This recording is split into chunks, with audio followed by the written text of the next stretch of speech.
up, y'all? I'm saying this is the KF&JF podcast, Table of Bethesda. My name is Zane. I am Sharon. I'm Eeyore. Brandon. I gotta be Eeyore. That guy. So what's got into you today, B? All right, y'all. Today we're gonna be talking about unresolved resentment and how it leads to insomnia. All right. I think that how all of us have had some things that how in our lives that we kind of like just tuck down. You know, we just don't even address it. Kind of just go off of whatever it is that how, you know what I'm saying, life is throwing at us, right? So, but sometimes, you know, we need to resolve those things. But when we don't, what does that look like? I know for me, I mean, it's a strong topic for me because when I don't get my sleep, I have this. Well, I had to do research on it to figure out what was going on with me. So you did research like ChatGPT or nah, I done stepped my game up. I done asked, what is his name? Gemini. Yeah. It's like Gemini. Then explain to me what when the human body does not get enough sleep, your brain does not know how to distinguish words from sound. Okay. So, like, it can be a sound going off, and you would assume that it's like actual words. Got you. So it was one of those because it was like, you know, you think you hear something, you like nah, but then it'd be because where I work at it's noisy. Okay. So then I'm like, I keep hearing like somebody like saying something. I'm just like. So when you thought it was the Holy Ghost, just lack of sleep? No, we ain't gonna bring Jesus in that. God ain't got nothing to do with that. but it's one of those. But Okay. I had to Cool. check because it was like I wonder why I was so snappy and so on the edge. Like I'd be irritated. Like a lot of people, most people, you know, they say people wake up grumpy. Woke up on the wrong side of the bed? Yeah. Yeah, I woke up on whatever side of the bed and it just was in a foul mood. Then I was like, for the whole day, I kept being like that. Then I had to like figure it out. Like, okay, why am I in this foul mood? Because nobody's done nothing to me. Gotcha. You know what I mean? Even though when I wake up, I normally do my normal routine. I wake up, wash my face, brush my teeth, then go back and pray. I try not to go to the Lord with the dirty mouth. Yo, that's the first time I've heard that. You know, with that hot breath, it's like Dragon breath. right. He said everything just falling back like On fire. Yeah, right. On fire. Wow. I forgot what they said. I think there's a place right now. It's against the law to have bad breath. I swear, I just heard it on the radio. Wow. Whoa. They giving out tickets for hot breath. Who monitors that? I don't know. I guess you walk up on That's the what I wrong was one. thinking. Hey, Is that like a division of the police department or something? I don't Like, know. they I heard it like, on the yo, radio. yo, So walk- what happens hey, if I blow want to your like dispute it? Like, But you gonna go? We gonna have a pocket full of mints? I mean, you gotta prove that in court, right? 'Cause Yeah. If I gotta pay that fine, I wanna fight this. Yeah. And I'm going with my attorney and some Altoids. Right. He said, "I'm getting out towards to sponsor Y'all me." is Right. crazy today. Yeah, because that's Because we don't know. You remember the old Double Mint commercials, and the guy walk up, they start talking, he fall through the floor like, bam. that's crazy. All right, y'all. All right, y'all. All right. But let's get back to the topic. Yeah, unresolved Resentment. resentment. Yo, we can have unresolved resentment for a lot of reasons. Yeah. You know what I'm saying? For things that happened to us in our childhood, things that happened to us yesterday, things that happened to us, you know, at work and at the house. And it's easy. It's easy to, you know what I'm saying, sit up here and resent somebody for whatever. But, like, for you guys, like, what is some unresolved resentments? I know for me, I have some, but it's to the point where, like our last episode was on forgiveness. You know, learning, being able to forgive. And I always try to get people context. It's easy for us to get up and say, "Oh, forgive." You know, you got to learn to forgive people. So I have to give you context. I had to learn to forgive someone that put fentanyl in my food and had sent me to the emergency room. I had to learn to forgive that person, and that sent me in cardiac arrest. Somebody put fentanyl in your food? In my food on purpose. And it was just one of those things, you know. I had to learn to accept it, like, okay, and I'm still here. I had to move past it, and people were like, oh, and that's how hard.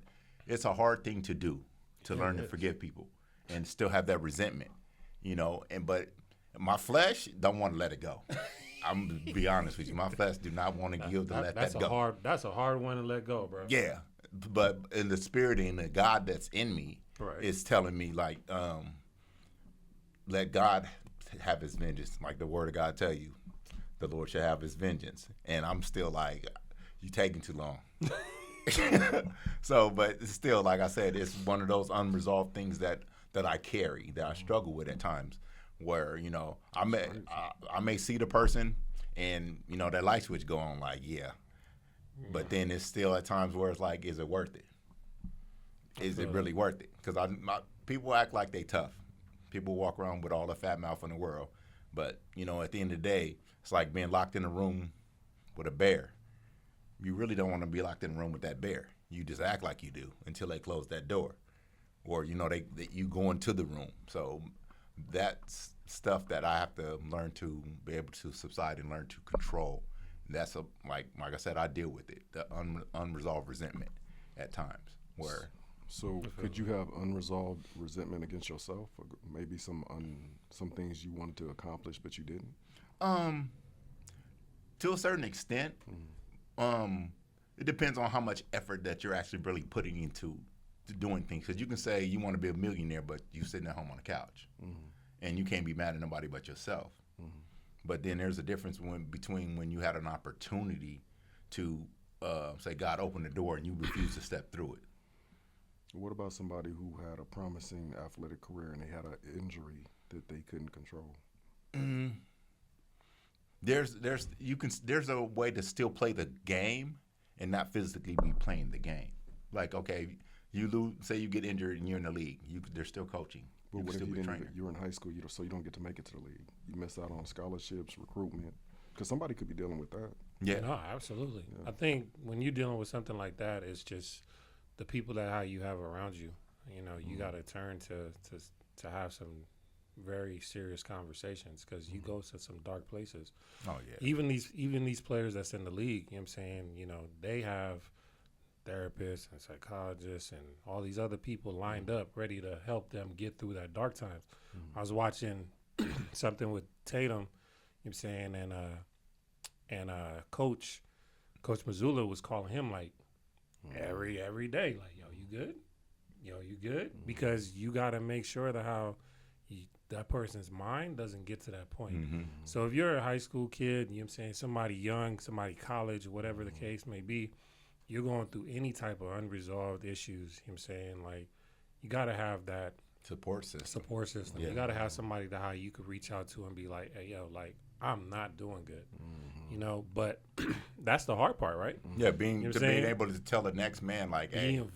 Being vulnerable. I know I have, like, even with Zane, like, I have my moments where I can't, man, in a minute, there's certain people that I call, like, hey, and, you know, he'll listen and be like, all right, now this is what we're going to do. Right. Because me making the decision, it's not going to be the good decision, especially if I'm in my flesh. Honestly, I can honestly tell you that from go. If I'm in my flesh, and even though I'm being vulnerable, my flesh wants to react the way it wants to. So is there anything in you guys' life that you kind of look back on like, dang, I wish I had done this?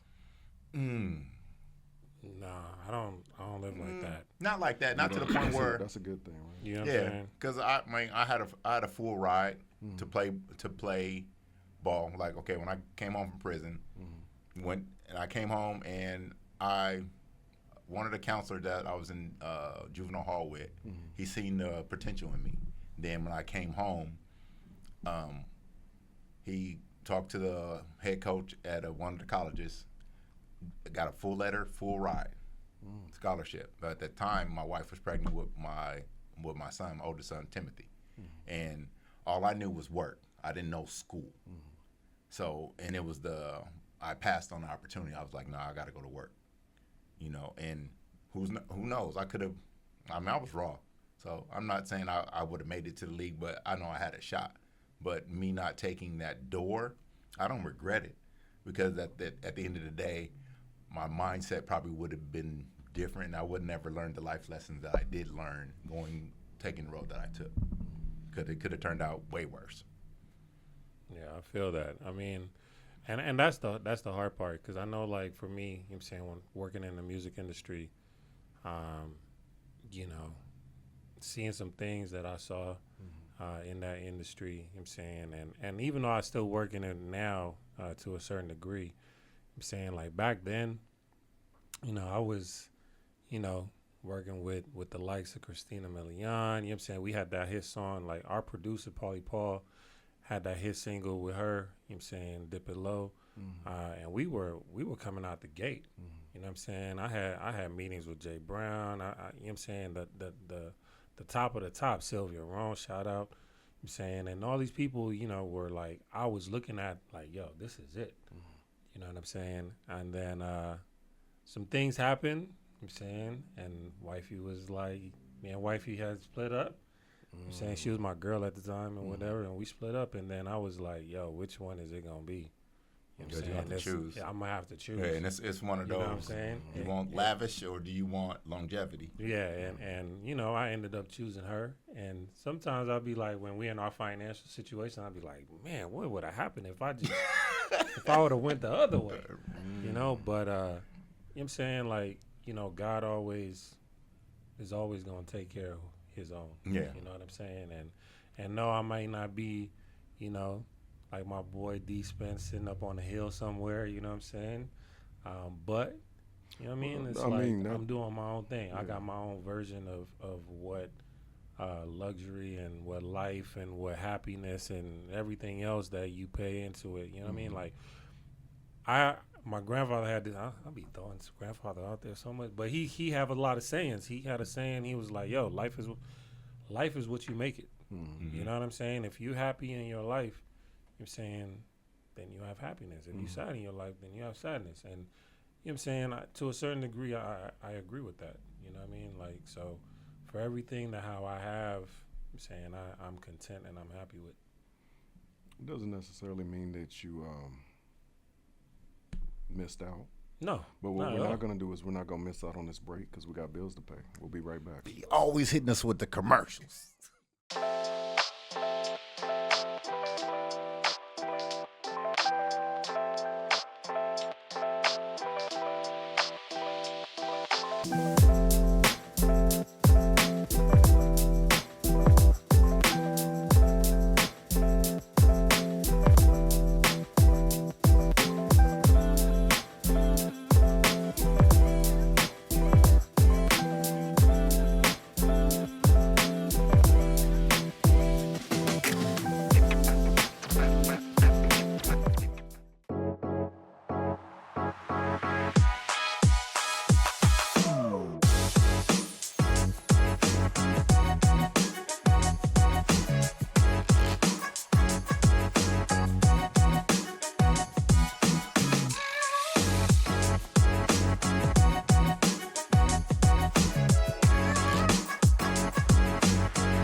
I'm your host, Brian Weathers, former Division I athlete and overseas pro.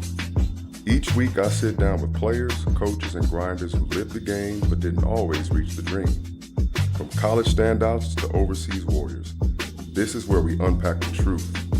Behind the journey, the highs, the lows, the heartbreak, and life after the final buzzer. He's on his way, he's about to get paid, he's on his way to Hollywood. He's on his way. Welcome back. Welcome back, y'all. Welcome back. So we got a scripture for you guys today, saying that we're going to lead off the second half of the show with. And that scripture is going to be Ephesians. And y'all have to 4:26. There you go. There you go. Ephesians 4:26. And y'all have to understand what we do is not scripted.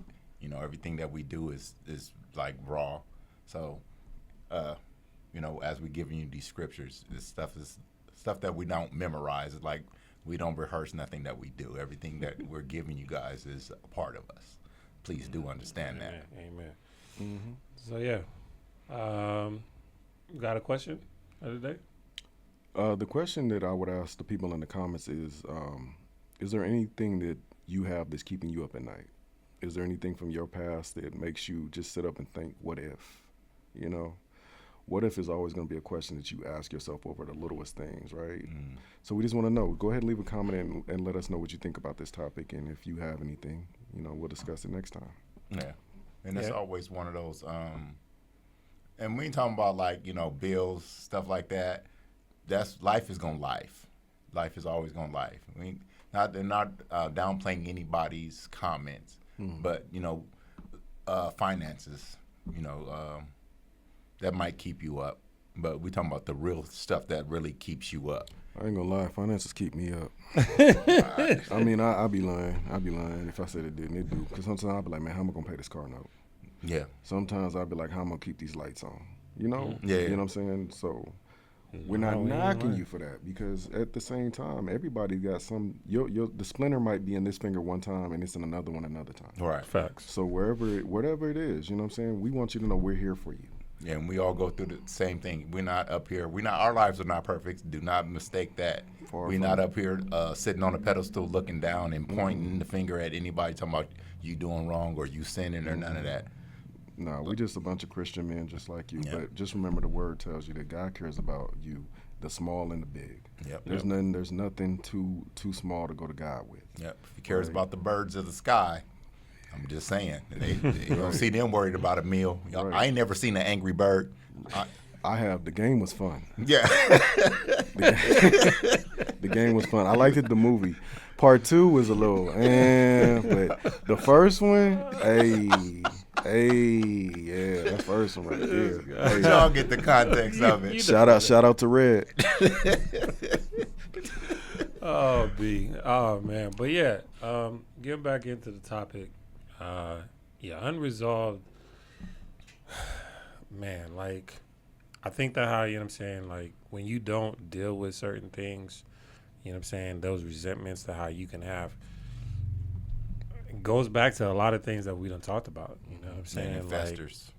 Like what is your foundation? Do you have the relationship where you can, you know what I'm saying, go to your parents, go to your girl, go to your significant other? Can you go to them with what you're feeling and speak on it? Or do you have to hold it in? And if you have to hold it in, that might be a problem, you know what I'm saying, for you. So you need to, this is where, you know what I'm saying, like sometimes, you know, you need to reassess, you know what I'm saying, and really, what is going to help you get through these hard times? What is going to help you fix that, you know what I'm saying, that resentment that how you may have? And you may have a resentment to, you know what, like, my girl turned the air on, saying I'm cold, I'm freezing, she didn't cook today, she didn't do this today. Anything. Yeah, it could be anything, you know what I'm saying? He didn't do this, he was supposed to fix this, and he was supposed to take the tire to go, you know what I'm saying? And your resentment builds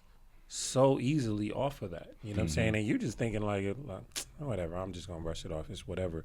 But then the next thing that happens, she didn't do this last time. Now she didn't do this time. He didn't do that. And now it festers and it builds and it builds. And it's just like cancer. It starts to spread. Yeah. Then it gets to the point where then you're just like you ain't sleeping at yeah, night. yeah. And then you're a tea kettle. And then it's like the smallest thing will set you off.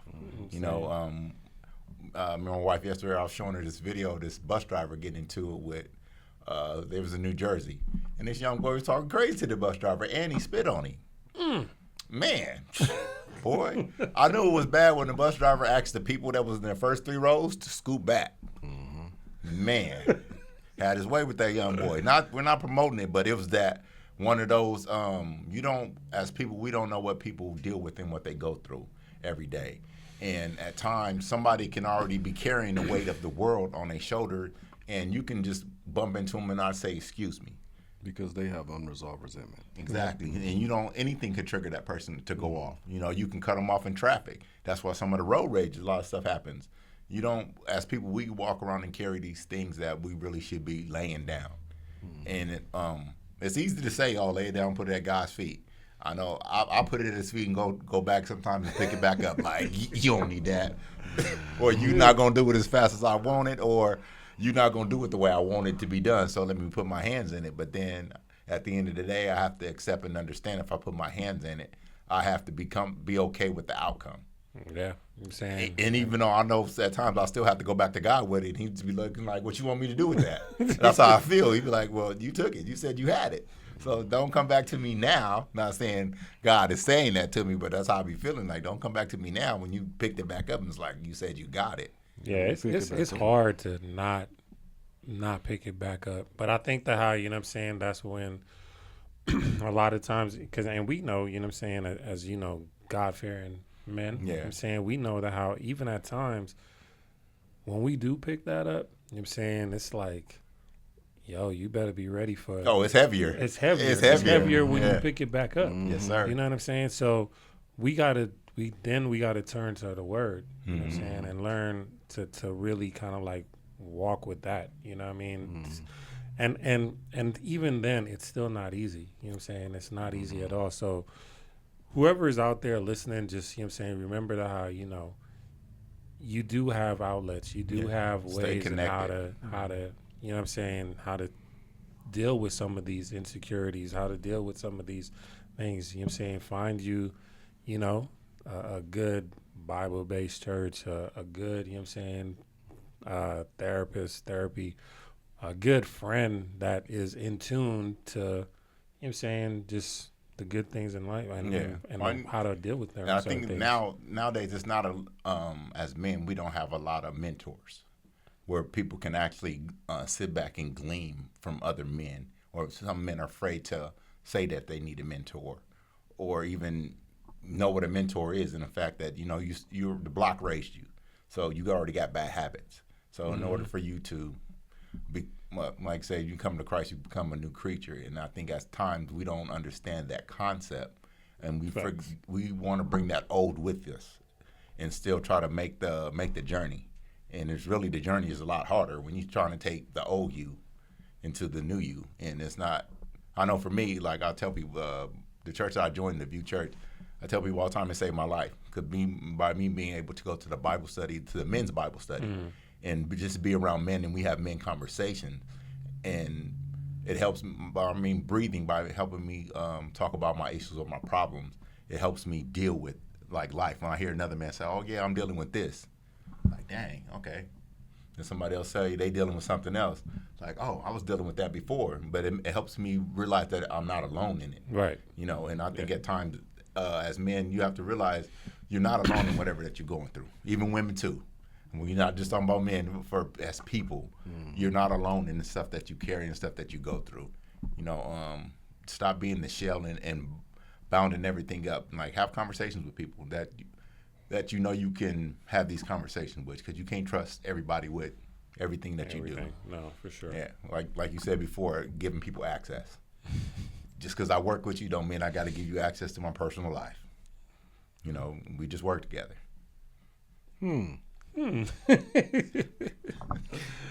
If you guys can see off camera. Yeah. You know, it's all good. That's a beautiful thing. Hey, wifey's in the building today, y'all. Wifey's Shout out, in the building. sis. She shocked us when I said, "Oh, that's my sister coming in with it." So if you see Zane on his best behavior, you know why. Yeah, buddy. He's always on good behavior. He is. But it's just that's because everything. His response are going to be very discreet and strictly to the point. If you see him keep looking to the corner, like, is that okay? Right. Y'all look. That's why. Okay. No, we ain't even like that. Nah, but We just messing messing around with him.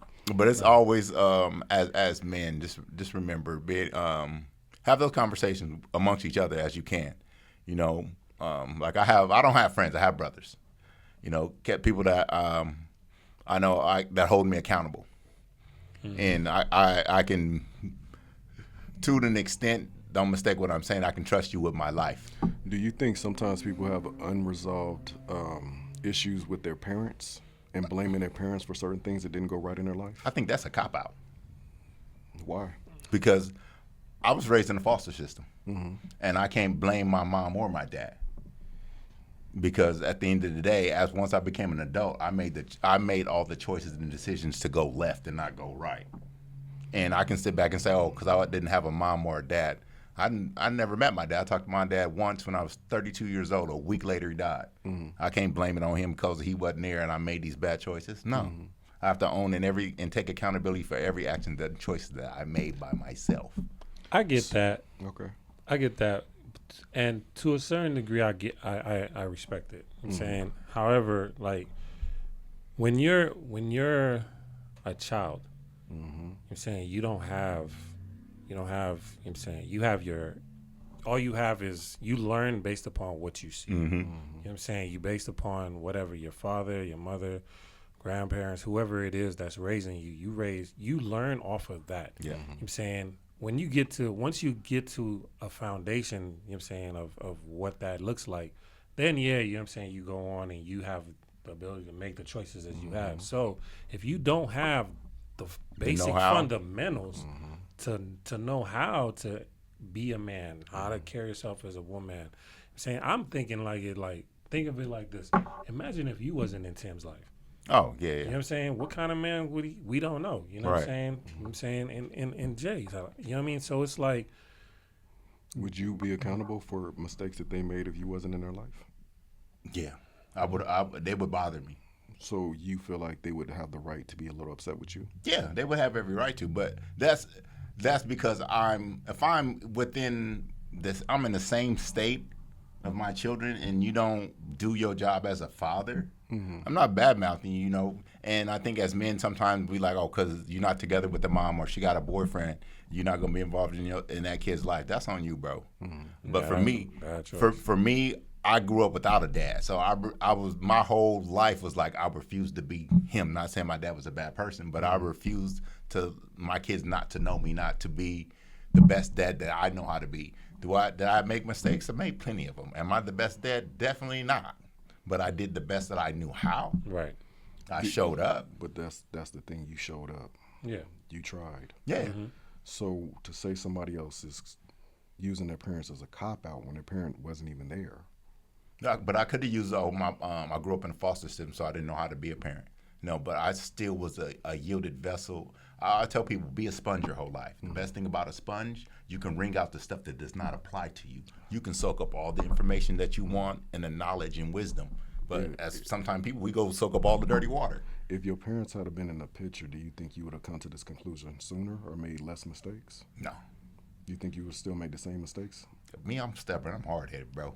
But when you're younger and you got that father, stubborn or hard head make us soft. Yeah, well, well, trust me, I didn't have whooping with extension cords, all that. I was that kid, whoopings. Yeah, I expect them. That's why I'll be like, whatever. I don't. But you were getting it from a foster parent. No, before I got separated, before I went into the system. Oh, so your parents, your mother was. Yeah, my mom was present for a while, and then I went into the system. But your father wasn't. No, my father was never present. You wasn't getting that whipping from the father. No, I was getting from my stepfather. But he still. Yeah, it still wasn't my dad. I but got you. It's some stuff that I did learn from him. So you grew up with a stepfather. Okay. For a brief period, but I appreciate what he did install into me. So he did try. Yeah, he tried. Okay. He did the best that he knew how to. But then when I come to find out that he wasn't raised right, so his way of disciplining us and the way he raised us was from the way he was raised, and it wasn't his fault. Like I said, some people don't understand generational curses, and this sometimes the stuff that's passed down from one generation and goes to the next, because you're only going to do what you see your parents do because you think that is the right way. That part is true. That's absolutely true. Yep. So that does go back to the influence of the parents could affect the outcome of the life. Yeah, absolutely. So you have to be mindful of what you allow your kids to see, the internet, whatever. I mean, the arguing, bickering, whatever the case may be. Because if your kids are seeing you argue and fight, they're going to assume that's how a marriage or a relationship is supposed to be. Absolutely. If they see you cussing and fussing, throwing plates, they're going to like, when I get my girl, first thing I'm doing is throwing a plate. And it's, kids only going to do what they... First thing you do is going to throw a plate? I mean, you going to eat what's on it first? Nah. You going to throw it? Hey, I can honestly say I threw a whole plate of enchiladas to the wall. And I'm not saying I am proud of it. And the fact that my kids were in the room, when I let the bowl go, I was like, Jesus. It was too late. It was already gone. So it was like, oh. And they didn't know what happened. I was like, I just dropped something. So they went out the room. I was just like, but I had to eat that. Like, you are tripping, you know, because you have to be mindful of what your kids see. Because when you grow up in a household where you see abuse happen, that's one thing you will never allow your kids to see. You know, because I'm like, I was raised, you don't never put your hands on a woman. So I'm one of those guys. If I see you hitting your girl, I'm going to ask you to take it inside. Like, bro, can you go in the house with that? And I'm only going to ask you one time. Because if my kids is outside, my kids don't see that. Like yeah, I think that how, you know what I'm saying, like, there's a lot of, I know that how, like, I worked in group homes, you know what I'm saying, and, like, I read some files, you know what I'm saying, I read some files and whatnot, and when kids are getting ready to come in and you read their files and you're like, oh, wow, you know what I'm saying, it kind of, like, gives you some context on what to expect. And when they get there, you know what I'm saying, it's like, you kind of, like, you see the behaviors, and you're like, that's why you act like that. Yeah, because you see the makeup that they have on. That they have already. So, got it. So the unresolved part of it is when parents aren't around, it'll be better if parents are around, you know what I'm saying, and if they do take on, you know what I'm saying, that positive and learn how to be a better parent, you know what I'm saying, like, Don't just, I assume because, you know what I'm saying, you had a kid, how you know how to be a parent. Right. You know what I'm saying? Learn how to be a good parent. Learn how to be a good dad, a good mom. Because, you know what I'm saying, that is our future. That is our, you know what I'm saying, your lineage, if you will. So, yeah, I feel you on that. All right, so we've come to the end of the show, but we're just going to reiterate the scripture again. It was Ephesians 4:26. And basically, don't let your anger go down. Don't let the sun go down on your anger. Yeah. So whatever unresolved issues that you're having, find some type of way to get it off your plate. Find some type of way to get that sleep, get that rest. Absolutely. Once again, I'm Brandon. I am Sharon. And I am Zane. Salute.